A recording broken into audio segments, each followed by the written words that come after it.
This is a general discussion about mental health. It is not to be interpreted as specific advice for a specific situation.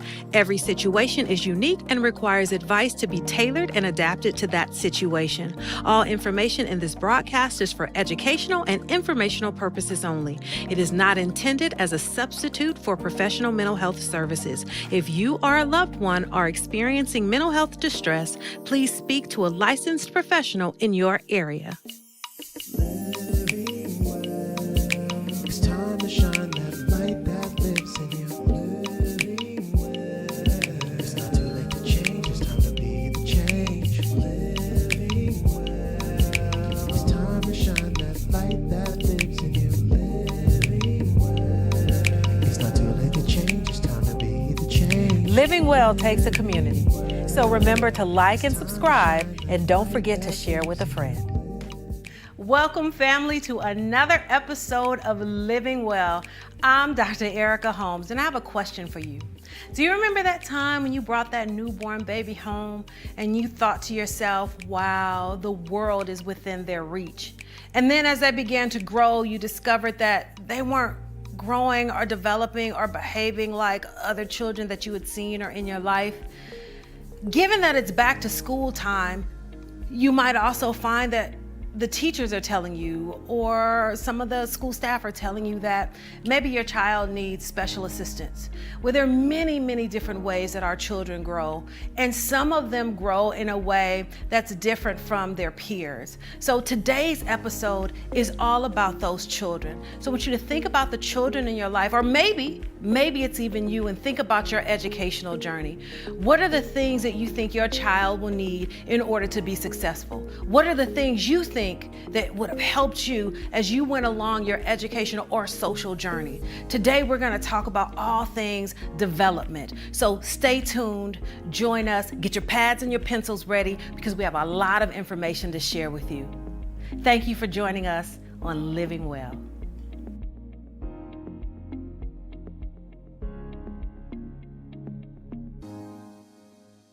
Hi, and thank you for joining us. I'm Dr. Erica Holmes, Executive Director of the Champion Counseling Center at Faithful Central Bible Church, and I am joined by my lovely co-host, Dr. Ronecia Lark, the Director of Clinical Training at the Counseling Center. So if you know anything about us, you know that it is time for the water cooler segment. This is when we come out of our offices, join around the water cooler, and have conversations about something that is going on that's hot in the news today. Well, we have a special clip for you. Listen along, and then we'll come back and talk about it. Let's take a look. Just because your child is not doing something based on the Google results that just came up does not mean anything is wrong with your child. Even if your child goes through an evaluation and it comes back that they have a learning disability, it does not mean anything is wrong with your child. Even if they have a developmental delay, it does not mean something is wrong with their child. All these things mean is that they need additional support and resources to be the best version of themselves. It is not a death sentence. It does not mean they won't be successful. It doesn't mean that they won't go after and achieve everything that they want to go after and achieve. It means that they need additional support. So a lot of times when I tell a parent that I did a special education evaluation, it came back that this child has a learning disability, they freak out. It's like this dagger to the heart, worst thing ever. And I am here to tell you, the sooner we can figure out what's going on with your child, the better we can implement these things to help them. When I was diagnosed dyslexic, I was basically in college, and I'm finding out I have a learning disability. So that means I went all these years without receiving the necessary support and resources that I needed. It makes it so much harder. I love her. Me too. Truth. She is speaking truth wholeheartedly. This idea of, she said we just go on Google and all of a sudden we diagnose. How many times do we go on Google and try to find something? We self-diagnose. We become doctors. We become psychologists. We become all things. And then we take this diagnosis and say, my baby's doomed. My baby's doomed. It happens all the time. It happens so much so that when we might go into the school or go into the doctor's office, we're telling them what's wrong. Absolutely. And how to fix it. Right? Absolutely. And how to fix it. But I think it's so important, especially right now. Kids are going back to school. You know, there's so many babies being born over the pandemic, right? There was a pandemic baby boom explosion. Yes. So, you know, when we think about children and all of the things that can happen and the ways that they're different and how that might affect parents and how parents might not want to acknowledge that their child is different in some ways. And then we send them to school, right? And then not want to listen to what the school is saying. And then, like, you know, as she was saying, and then you're in college and then you get diagnosed with something, which means that the child has lived the first 18, 19 years of their life facing challenges without any support. And so I think it's a serious topic for us to talk about because it happens so often. It does. And you know, you bring up a good point. There's so much information out there. I can imagine it's scary. It's scary for a child. For those who are, you know, they catch some behavior and they don't know what to do. So one, think about how scary it is. But also to your point about how long people end up going before they're actually diagnosed. You know, that is actually what happened to my sister. She gave me permission to say it. Okay. We need permission. Yeah, we need permission. And I can remember, you know, in school, she made, you know, decent grades. She made good grades. However, it wasn't until later, like she moved to another state. So she's now starting working on her associate's degree. And it was then that she realized and learned that she actually had a learning disorder. And, you know, most people, you could imagine, okay, finding out that I have a learning disorder can be a little, you know, daunting depending on where you are, depending on your age. But I distinctly remember her being like, oh my God, being so relieved because it's like, now it makes sense. Now I have answers. And then she just, you know, she was really excited about it because that also meant that she could get more resources. Right. So she got more time for taking exams. You know, it ended up being a plus. But I think about the years, you know, in school where she struggled. Right. And so it's very, very relieving. Yeah, and I think, I mean, you bring up a great point because I think many of us know someone or this story is really personal for us, right? Specifically because, you know, I got permission from my husband. Similar thing happened to him. He went all the way through school, got to college, and then was diagnosed with dyslexia. So kind of understanding why reading for him was difficult or letters would look, you know, be twisted around or upside down, but it was never caught. Why? Because he's a math whiz. So it's so interesting because you could have something like dyslexia that only affects your ability to see letters correctly. Right. Like for him, numbers, and then when he went to college and his degree is in biology and chemistry, so he remembers the periodic table and see all that and know exponents and all. And I'm like, that to me looks like a foreign language. Yeah, that's foreign. Right? Maybe I have dyslexia in that area. I'm like, I don't have 2 + 2 is what? But that is his area. You know, it's like he found, so, or maybe I should say this. There could be a specific challenge or learning delay in a specific area, but unfortunately, many people think if I have a learning delay or disability, that covers my whole like thought process or intellectual ability. True. When the truth of the matter is, you could have a specific area where your brain is not doing exactly what it was wired to do in that area, but you have strengths in other areas, and you can lean on those strengths and hone those strengths as you're getting support for the other, you know, for the other areas. So many, and maybe it's a generational thing. Absolutely. You know, that back then, if you weren't acting out, if you weren't a bad child, if you weren't getting all F's, and everybody's like, oh, everything is fine. You're good to go. But there are these areas where there's specific, a child and an adult can have specific challenges and have never been diagnosed with that. And there is this fear. And then you might have stigma. And then what does this mean? But I think it's really important that in this episode, we emphasize that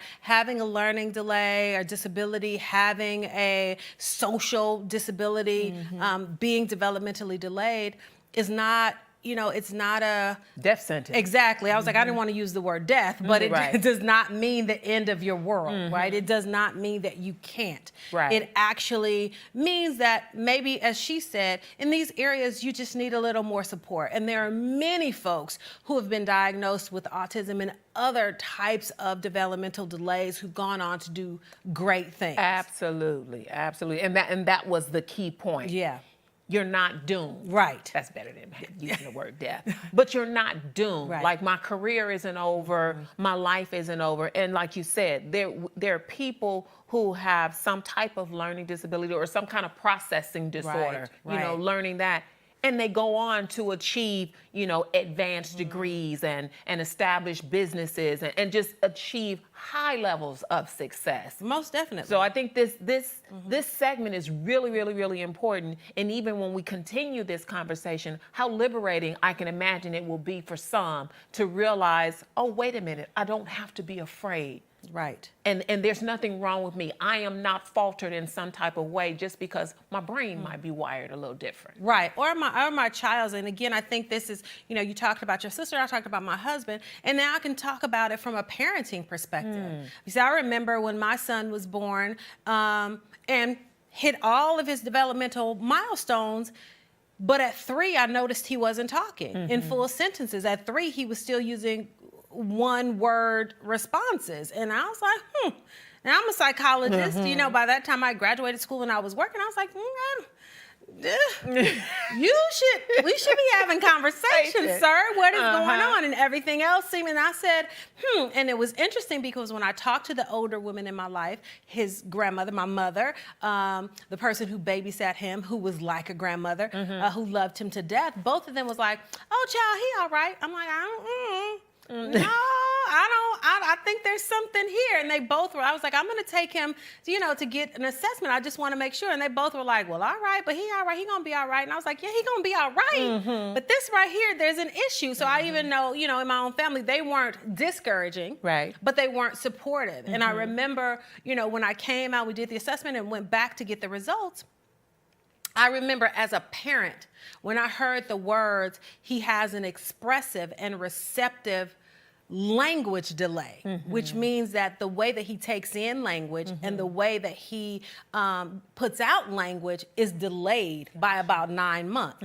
So imagine if you're 3 and your language is delayed by 9 months, you're understanding and you're talking like you're 2. Right. Right? And they were like, we don't know. We don't know why this has happened. He has an enriched environment. You're talking, you're reading to him. You're doing these things. Your pregnancy went well. We don't know. Sometimes this happens. She's, the speech pathologist is like, yeah, sometimes we just call those late bloomers.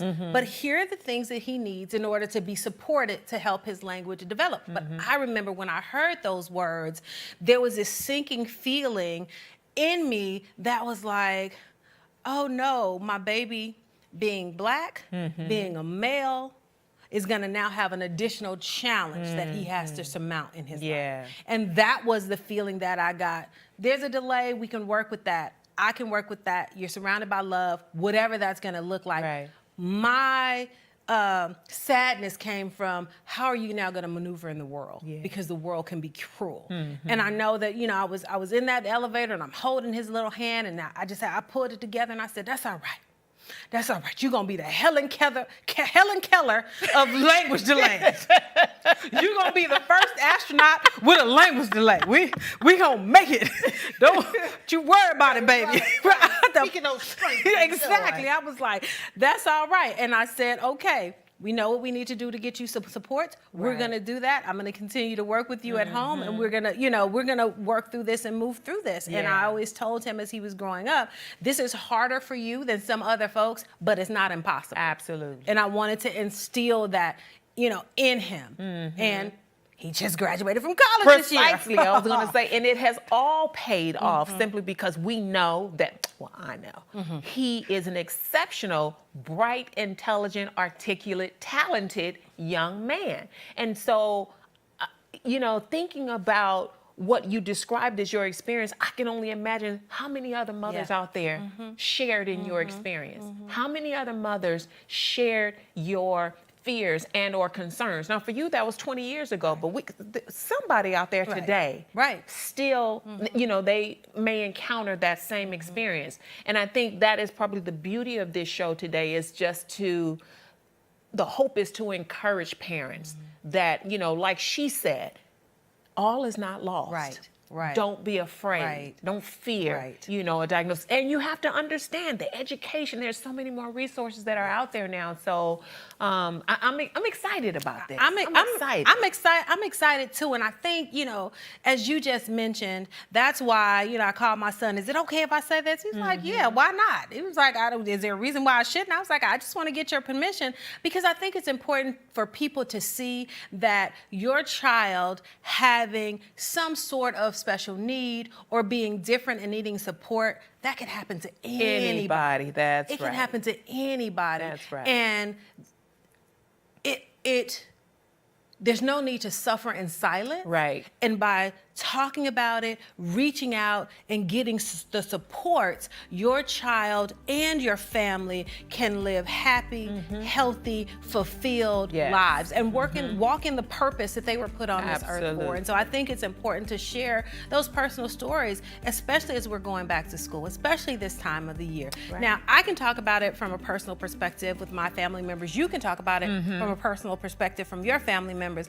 But I think we need an expert, somebody who works in this area, to come in and help us with this conversation. Sounds like a plan to me.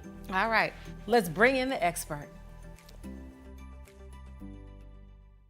After a wonderful, deep, and kind of personal water cooler, we thought that it would be important to bring in an expert, because this isn't, although we're clinical psychologists and we do a lot of things, this is not our area of expertise or specialty. So I decided to call my really good friend, Dr. Krystel Edmonds Biglow, Chief Executive Officer of Consulting Collective. Thank you so much for joining us. Thank you for having me. I'm so glad to have you here. Dr. Biglow and I went to school together. We were pregnant together, not by each other, you know what I'm saying? We had babies in school together, and we have known each other for over 20 years, and she has kind of funneled her career to specializing in doing assessments, developmental delay assessments, learning disabilities, and those kinds of things. So I really want to welcome you, and we really, really would like to hear like your expert opinion and your experience when working with parents. Now, before we jump into that, I thought that this clip really kind of personifies what a lot of parents and people who are diagnosed go through. So let's take a moment and watch this. Okay. At 2.5 years old, he was not speaking. He did not provide direct eye contact. She didn't like being held very much. I noticed she didn't interact with other kids. The other kids in his classroom would be playing and he would just kind of be off in the corner. When you would call him, he wouldn't turn around. He's a wanderer, so if he leaves out of the house, he's gone and he's not coming back if you call his name. During family gatherings, he would isolate himself, turn his back away from the family, and begin to line up toys. And he would do a lot of repeat stacking, lining up his food. And so as a family, we decided that we needed to get him some help. You don't want to, at that point, say, you know, is there something wrong with my kid? Is there a problem? And I think that that's a lot of what it was at the time, is that you hear these different words and they start putting on labels and you wonder how you're going to move forward. And we just thought that was it. You know, he wasn't going to get no better. He's been labeled. He's going to be in special education all his life, and he's going to be bagging groceries and saying, welcome to Walmart. And he's not going to ever be able to achieve the dreams that I had for him. Looking back to when I first got my diagnosis, I wish somebody would have told me that it's okay to be scared and it's okay to not have all of the answers. I still didn't know what I was dealing with and what I was supposed to do. I was in denial. I realized I was in denial, and it's okay. It's not a negative thing if they have this label that they learn differently. It's a label, but it's not something that you should be ashamed about. It's not something that you need to be scared when you hear about it. In the African American community, we want to say there's nothing wrong. He's going to be fine. We're just going to pray for him. Jesus will heal him. And, you know, we put it off. until the child is 6 or 7 or 8 years old. And then all of a sudden we have behavior problems. They're acting out in school, they're fighting, they're biting because they can't speak and they can't participate, and the kids are making fun of them and they don't know how to deal with them. Well, by that time, you've lost 4 or 5 years of speech and behavior therapy and physical therapy and occupational therapy, and giving this child the tool that he or she needs to succeed. Now, as a parent, that's just so powerful. And as a parent who had a child very young who was, diagnosed with a learning delay, I could really resonate with a lot of that. But, my child is grown now, right? In his 20s, and he's accomplished the things that he set out thus far. So I'm really, really excited about that. And a lot has changed since I went through my own personal journey. So I wonder if you could start off with just helping us with understanding terminology. Like, is autism still a thing? I know there's some words we don't say, but I heard this new term, neurodivergent, and then you got developmental delay. So help us understand, what's the difference? Yes. So that's a great place to start. And the language has changed, and the language really started changing around 2013. So many of us who had children who were born before then may have gotten our kids diagnosed, and at the current time, they're not called the same thing anymore. I think a really great evolution, especially in the last 5 years, but overall in the last 10 years, is looking at individuals with differently wired brains as being neurodivergent or neurodiverse. And the reason that we use that term is because individuals who are neurodiverse aren't always necessarily disordered and don't necessarily require intervention. If we kind of think about them having different temperaments and thinking about different strategies and styles to teach them, motivate them, encourage them, and discipline them, then that is enough for a lot of the population. There are, and I'm not sure how divergent, or another term that is often used is neuroatypical. And I like neurodiverse and neurodivergent more because we're learning that more of the population, it's more typical than it is atypical. And because so many people don't have symptoms or behavioral traits that interfere with their ability to function day to day, they never get identified, they never get diagnosed, and they never warrant services. They just figure out how to cope and get through life and do things that are meaningful to them. So neurodivergent, neurodiverse, and some of the things that we're looking at, another big umbrella term is learning disabilities. So we think about learning disabilities, and within that umbrella, we can include autistic disorder, attention deficit hyperactivity disorder, language disorder, and then specific learning disorders like reading or dyslexia, mathematics disorder, auditory processing disorders, nonverbal learning disabilities. There are lots of ways that people struggle to learn information in the way that it is presented in our culture. So it's more of the environment, the society, and the way the culture has evolved that creates distress, and those are the behaviors that we're calling disorders. One of the things that had to happen in the African American community was people weren't diagnosed, so the community rallied around them, identified what their strengths were. They could have deficits or challenges in other ways, but identified what their strengths were, and often then, okay, they became that in the community. This person had difficulty reading, oh, but he could fix your car. Anything, you bring your radios over here, or, this person couldn't do X, but she could cook. Absolutely. So, we found out what their strengths were and kind of used those within the community. Now, for a variety of reasons, as you just mentioned, it's more of like, if you don't fit in this box, then you're an outlier. And then we label that and we say, okay, you need intervention, versus the community kind of rallying around and saying, yeah, this might be a challenge for you, but these things, so we'll create an environment where you can thrive in that area. Yes. A lot of individuals who've been identified as neurodivergent who are now adults are often resentful towards the service community because they have the wherewithal to understand that they have strengths even if no one else told them that they did. And they resent that no one helped them identify that and refuse to see them from that perspective. So some things to look for, like when children are infants or very small. So we often look for acting out behaviors, like they're difficult to soothe, they're crying a lot, they don't connect with other people, they're stacking things, they're hyperactive, they run around all the time. But there are a lot of other things that we should look for that could signal concern that often get deliberately overlooked because we have this good-bad child prism. So a child who can sit for an extended period of time without needing any sort of affection or interaction is considered a good baby. A baby who will go hours without crying or can lay in their crib is considered a good baby. A child that sits in the classroom and is never disruptive is considered a good child. But those can all actually be signs that there's a problem. So an infant that goes even an hour, depending on how old they are, without requiring any sort of interaction, that's something that you should be paying attention to.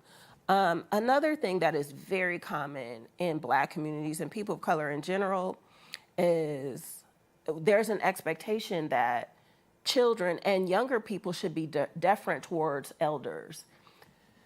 Individuals who have social deficits don't understand the subtle communications and social rules that communicate that expectation, and they're often present as very defiant and disrespectful. So they'll say things to parents, elders, grandparents, regardless of how much you intervene or what kind of discipline you give as a consequence of that. They will continue to say things that in our culture are experienced as disrespectful or rude.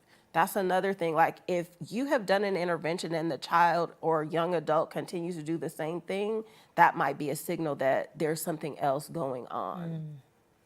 Another thing that we're often distressed about, but we should pay attention to, is differentiating between tantrums and emotional meltdowns or dysregulation. A tantrum is going to last about a minute, minute and a half, and there's a short developmental period where that is normative.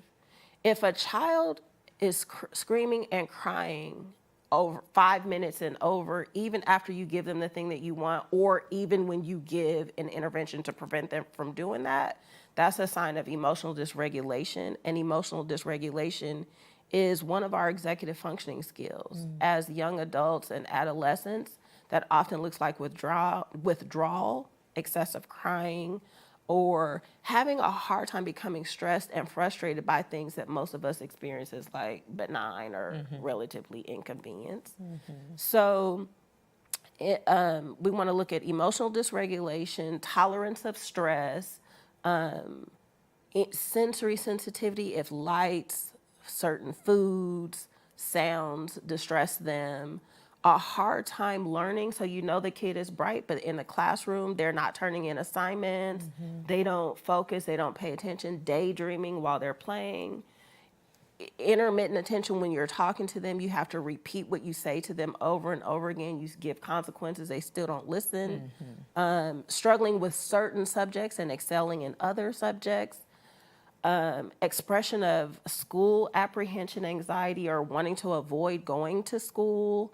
Chronic difficulty with friend groups or an avoidance of interaction with peers altogether. Those are some of the things that we should look for. Whew. I'm sorry. No, it is so valuable. I mean, there's such a wealth of information. People who may have received a diagnosis 20 plus years ago and did not have this knowledge, did not have this understanding. And you know, where there's no understanding, you can imagine the frustration that people, you know, experience when they don't understand what's happening, or parents don't understand what's happening to their child. Right. Even thinking about family members that, you know, I know who received a diagnosis much later in life and thinking, gosh, could things have been a little different had we had that information that we have now? So it's a lot, but it's so informative, so helpful. It made me think about something that was played in the clip that we showed, and just thinking about these behaviors that you talked about that might signal that there's something going on.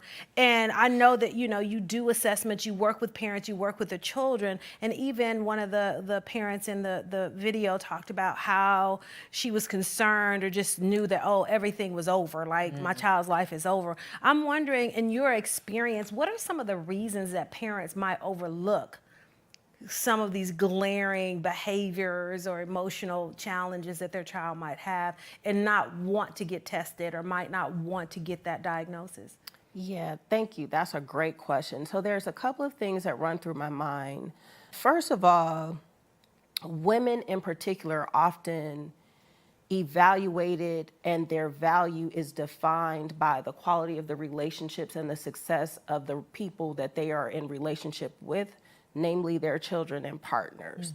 And so if their children and partners are having difficulties, there is like social scorn, like what is this woman not doing or doing? And so they always blame it on the women. Even clinical psychology will go to like, what did the mother do or not do? Right. And so when you work, when everyone wants to see themselves as good and valuable. And so when someone you're responsible for is having difficulty, the first thing you think about is, what am I doing wrong or right? And then you try to evaluate how you need to change your behavior, and you interpret what could be a neurodevelopmental disorder or neurodivergent way of being wired as some failure of yours. So that's one issue. And it's not uncommon, especially for mothers with children who have ADHD or ASD, for their extended family to tell them they're not disciplined. Wait, what is ASD? I'm sorry, thank you. Autism spectrum disorders and attention deficit hyperactivity disorders. Grandparents, aunts, uncles, extended family members often will look at the parents and say, the problem with the child is you don't discipline them appropriately. And if you just discipline them, or if you wouldn't have them in Ralph's in the middle of the aisle screaming for 10 minutes, that's on you. The other thing is, African Americans in general, we struggle with internalized racism, and whether it's a mental health issue or a neurodivergent way of being, it is perceived to be a sign of weakness, and we can't be one other negative thing. So I'll just figure out how to fix this on my own, and we need to accept responsibility for ourselves, for our own kids, and then push them. If I just give you, I literally had a parent who kept getting, and she was a social worker. Her child had intellectual disability, and she had been paying for expensive tutors for 5 years because the school, she didn't want to accept what the school district said about his limited capacity to learn. She's like, nope, not my kid, because he's going to Harvard.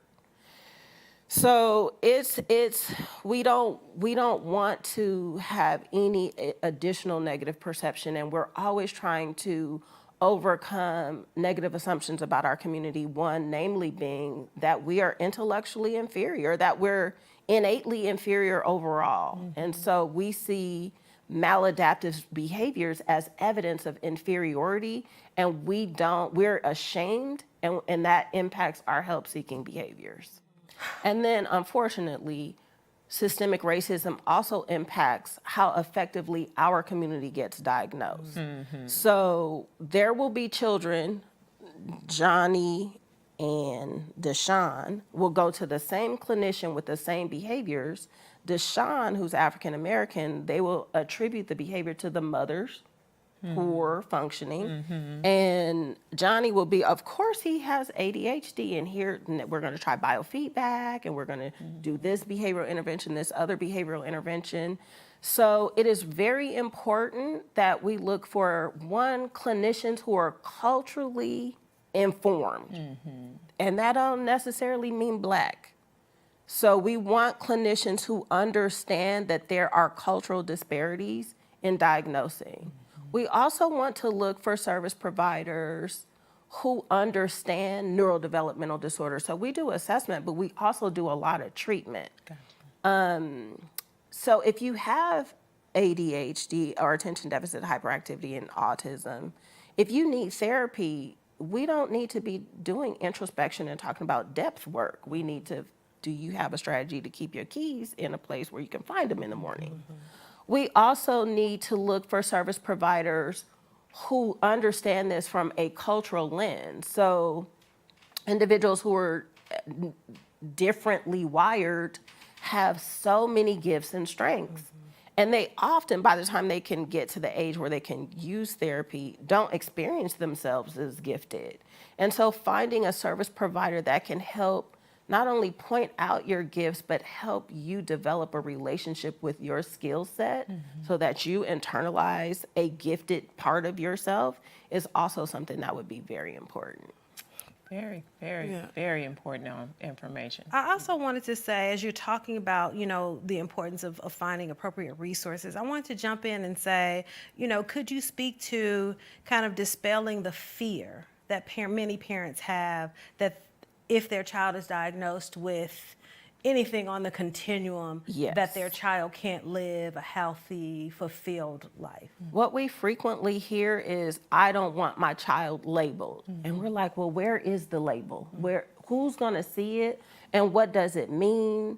Do you have control over who has this information or not? And is this something that you might want some people to know about so that they can also support your child in a particular way?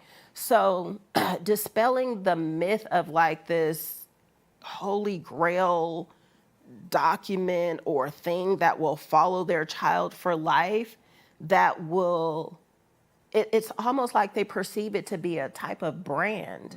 Like my child is branded and they will forever be seen as inadequate, less than. So helping them process and understand that. Also, talking to families about the variety of services that are provided through the school district. So if a child is identified by the school district and gets an IEP and receives special education services. Gets a what? Thank you. An individual education plan, which means that the school district has identified that there are barriers to learning, and a team creates a plan to minimize those barriers to increase their access and opportunity to learn in a way that their typical developing peers do. Now, they don't always do that well, but that's their intention. That doesn't necessarily mean that your child is going to be placed in a classroom where they won't be challenged. There's a fantasy that people have, like, if you get special education services, you'll be put in a class with children and peers that can't learn. And then all our goals and desires that we have for our children to be like the next astronaut or Barack Obama .2 goes away. Like, if they're in the special class, then nothing's gone, but then that's it for our family, which again is tied back to internalized racism and what does success, what defines success and thriving and happiness. All of those things have to be addressed. But yes, it's a fear of having a label or having a term that forever makes the person seem less than is often a barrier. So I'm hearing you say, Dr. Biglow, then it sounds like you're encouraging parents not to necessarily be afraid of an IEP or carry any shame around it, but instead it's encouraged, particularly for that parent who may or may not have some concerns about their child, but if an IEP is suggested, to actually embrace it so that it's a way to ensure that their child can fully get all the resource and access to resources that they need to continue their learning and their growth. Absolutely. And always you can get second opinions. You can look for external resources. And even if you go outside of the school district for an assessment or a diagnosis and you're concerned about the accuracy, look for other people to give you additional information, and then ask a variety of people what should be happening, what is the best way to let your child grow up to have, or your young adult, or your sister, your cousin, or whomever, have a life that is meaningful to them. I wonder if you could speak to one or two like specific places that parents can go to find this information, even if it's just Google these key terms. Like, Yes. what are some of the best ways for parents to get information if they're suspect like, oh, Deshaun is behaving in a way that's not like my other kids or the other kids that he Yes. plays with? You can start one with a pediatrician and explain to your pediatrician or primary care provider that here's some things that you've noticed and you want to know what are the next steps. Or you can go to your school administrator and express your concern about the behaviors that Like your the principal or counselor? the principal and counselor and teacher and maybe all of the people, because sometimes they'll minimize and dismiss and say, because everyone who is neurodivergent doesn't necessarily have a learning disability. So ironically, if your child is performing very well in a school and you go to the school and say, they don't have friends at lunch and I'm concerned about that, their response might be, but they have a 4.6. So talk to as many community resources as you can find, and also if you have insurance or if you don't have insurance, look up clinical service providers, so psychologists specifically, who specialize in neurodevelopmental disorders. Call, ask for a consult. You can get that information often from your insurance plan. You call member services, and if you don't have insurance or you want to do private pay, you can look for on like Psychology Today and other places like that, or just Google psychologist neurodevelopmental disorders. Wow. Wealth of information. Wealth of information. We want to thank you for being with us today. We are so happy to turn over our platform. Usually we talk a whole lot more, but I think we're just like mesmerized. Just taking it all in. Exactly. I'm so glad you guys had me. Yes, because this information was so is so needed, especially now where kids are going back to school. And I know that a lot of parents, as was mentioned in the clip, they don't try to get services until the kid is 8, 9, 10, 11. And by then, there could have been so many other interventions to help them, to be functioning much better at this point. So we want to thank you. Tell the people where can they find you? Oh, yes. So consultingcollective.org, consultingcollectivealtogether.org, and we do assessments, treatment for a variety of disorders or ways of being, and helping families, individuals connect to resources to make their lives optimal. Thank you so much. And also we have to say you're in California, and so operating outside of this state might not be possible because of certification rules across state, licensing rules across state. So if you're in California, you might be able to get some information. Thank you so much again for joining us today. Now, normally at the end of each episode, we give you resources, but we brought a live resource to you today. So if you're in the state of California or even in the Los Angeles area and you're looking for information, testing, or services for your child or your loved one, be sure to look up consultingcollective.org to get your needs met. So thank you again, and until we see you next time, we pray that you are living well.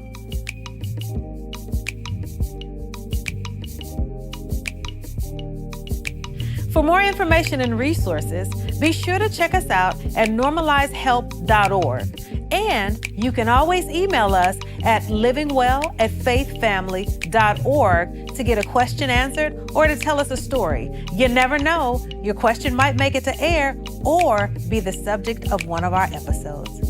See you next week. It's not too late to change, it's time to be the change. It's time to shine that light that lives in you. It's not too late to change, now it's time to change. Now it's time to change, now it's it's time to change. Now it's time to change. Time to change. Time to change.